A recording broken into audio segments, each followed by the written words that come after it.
সহকারী ব্যবস্থাপক গির্জাবোর্ড প্রশাসন, বরক্রিয়া গ্রিক উপকেন্দ্রের সম্মানিত সকল স্তরের কর্মকর্তাবৃন্দ, উপস্থিত আমার সামনে আমার সহকর্মীবৃন্দ, আমার সালাম গ্রহণ করবেন। আসসালামু আলাইকুম রহমতুল্লাহি ওয়া বারাকাতুহু। আমাকে নিয়ে আপনারা যত স্মৃতিচারণ করলেন, আসলে কি আমি এত স্মৃতিচারণের পাত্র হয়তো বা না। কেননা জীবনে চলার থেকে শুরু করে চাকরি জীবনের শুরু থেকে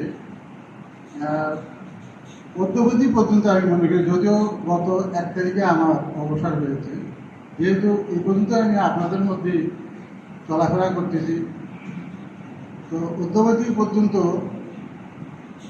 আমি আমার জীবনের যতগুলো সমস্যার সম্মুখীন হয়েছি,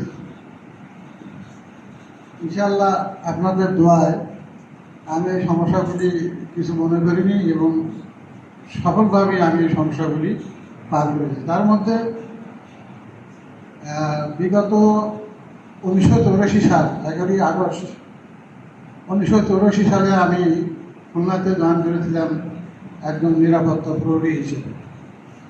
দীর্ঘ 19 বছর ওই পদে চাকরিতে আমার জীবনে যত লোকের সাথে, অর্থাৎ যত অফিসার এবং স্টাফের সাথে আমার দেখা হয়েছে, তাদের সাথে আমি একবার উঠা বসা করেছি। আল্লাহর কি আমার প্রতি আল্লাহর এমন একটা রহমত ছিল যে ওনারা আমাকে সবসময় ডাকতেন। এবং পিএনজি ডিভিশন খুলনায় যখন আমি জয়েন করি 1986 সালে, তো খুলনা ডিভিশনের এক্সিএন মহোদয়, ওনার নাম ছিল মোহাম্মদ আব্দুল রাজ্জাক বসনিয়া, বাড়ি লালমনিরহাট পাটগ্রাম। উনি